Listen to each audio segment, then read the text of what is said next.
Okay, I want to ask you this question. Okay. And then we'll do our crystal ball questions, and then we'll go back to our lives. Mars. Okay, so okay. now you're going to ask me about Mars. What's the circumference? Well, here's the thing. Of Mars? And I want to talk to your brother about this too. Yeah, but he would know more. There is documented stuff now from the military where they show us videos of crafts. They don't call it a UFO anymore. They call it something else. There's another term for it. But I'm really into this. And, people would be like, oh, yeah, alien life. But now there's come on, the universe is too vast. I agree. For us to be that egotistical and now that we think we're the proof, only ones. And I'm sure there's more proof that the greater communities, like the government, like only releases a certain amount.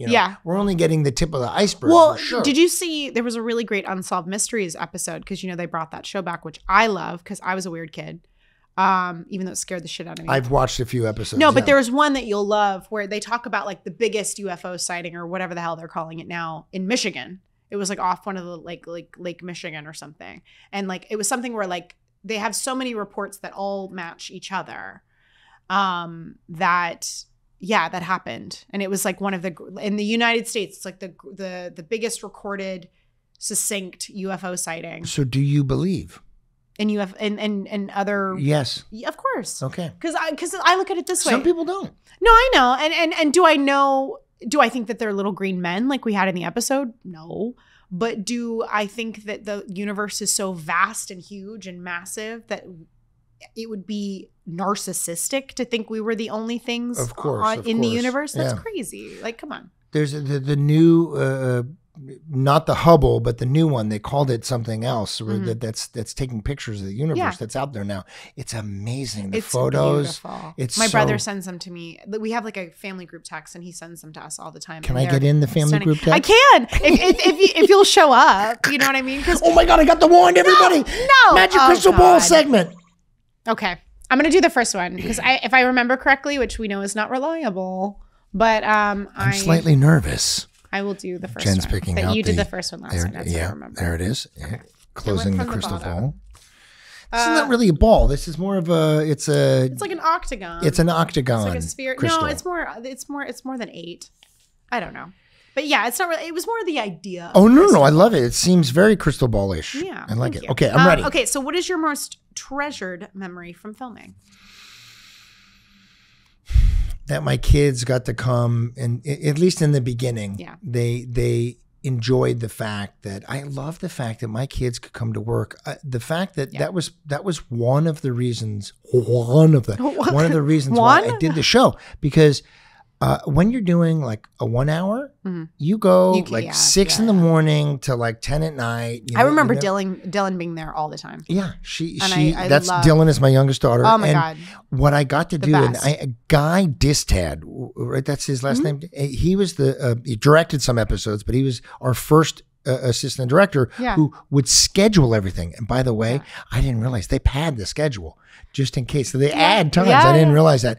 But there was a lot you did not realize about how Disney shows go. Thanks, Jen. So anytime. Usually we would start at 8. Yeah. Or sometimes 8:30 or 9. And I said to him, if you call me in at 8, whatever, I'm at 8:30, I can always drive my kids to school. Yeah. So I lived in West Hollywood. I would drive to Santa Monica and then back to Hollywood Center Studios, which is so funny because the studio was 7 minutes away from my house, but I'd have to drive, for people who don't know, it's like a half an hour to Santa Monica and then a half an hour back. And I always got to be with my kids in the morning. And sometimes I could pick them up at school. Yeah. But then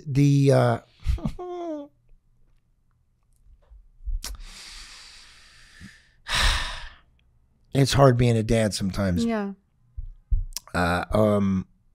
I miss the kids being little. They're grown up now. They're 29 and 24, so they're potty trained. So it was just good. But, so I'd be able to have time with them, and that was my favorite memory, that I got to be with them and they got to come to set. Later on, they were like, over it. They're so over it. Yeah. All their friends wanted to come to watch the show. Having teenage daughters, that happens. You get less cool. I just remember Dylan like learning her blue guitar. Yeah. Amazing guitarist. Yeah. She played so well. Okay. Oh, this is a good one, everybody. And when I say everybody, I mean Jen Stone. What would you have told yourself when you were on Wizards? Like you now, what would you have told yourself back then? Yeah, I think I've actually answered this one. But it's okay. I have a lot of things I would have told myself. Okay, well then just one of them. Because I think before I said savor it. That's a big one. Because I was so ready at the end of the show to go. I was so ready to go, and that happens, Jen, to everybody. You know, but I hate that I wasted like the last season of the show just being like, oh, I'm so over this, like just too cool for school bullshit, you know, that you do at 17 and 18. That I'm like, God, what an idiot. But because I remember my thought process. I had such an ego. Like I didn't have an ego. I had somewhat of an ego. And life later kicked me in the ass, which it needed to. I'm thankful for that. But I remember thinking, okay, so I'm going to go do my Freeform show or my ABC Family show, and then I'll do my ABC show, and then I'll do movies on hiatus. That was in my warped brain, that was the logical next step, and I was so ready to move on to the logical next step. And of course, that was not what happened, and I ended up, you know, getting diabetes and going this whole like nursing route, and I still act and still love acting, but like it was something that I think I would say to myself, don't plan what you don't know. I think that's what I would say. Yeah. Savor it and don't plan what you don't know. I like it. You know? How about we do that now? Let's not plan what we don't know. When people ask me questions of what do you want to do, what's your 5-year, 10-year plan? I'm like, I have no clue, because I've already, in my life, it's already shifted so much from what I thought. I'm going to tell you what to say to them. Ask me the question. All right. What would you do where do you want to be in 10 years? Go fuck yourself. See, I love that response. I do that sometimes without that question. But I also love that people are listening and they're like, Jerry Russo just said, go fuck yourself. He did it all the time to the kids. No, I'm kidding. Well, I'm kidding. He never. Jen, I just, after what you just said, I know you don't plan things like what you were just saying coming up. But what happened was things, yes, diabetes, tough, but that drove you to also not just acting, but becoming a nurse and helping people. Yeah. So I would say that turned out to be a wonderful thing. And that's the thing, is it's always too, because I've thought so much about how if I got exactly what I wanted, who would I be? What kind of person would I be? And I would be Leonardo DiCaprio. That's who I'd be. No, but I look at like if the plan that I had when Wizards had ended, if that had happened, I would have been an asshole. Like I would have been such an asshole if I got everything I thought that I wanted and I wouldn't have appreciated it. And that's something now that it's like, I will never take my health for granted. I will never take getting to work on set. Even I would have my nose in the air about projects nowadays. You could give me the crummiest, cheesiest, whatever, and I would be so excited to be on set. I you know what I mean? It gives perspective, and I'm so grateful listen, for that. Everybody should have hard times because that makes the good times that much better. You have something to compare it to. If everything's good, what the hell point of reference do you have? But that's why it's hard for these kids on the Disney and all that stuff. On the Disney and the channel. They all are given all these wonderful things right away. It's an unnatural thing to happen so young. Yeah. To have that kind of money, to have that kind of attention and fame that young is unnatural. And I came from a very stable, I come from a very stable household. I had 2 parents who could give 2 shits if I'm an actor. Yeah.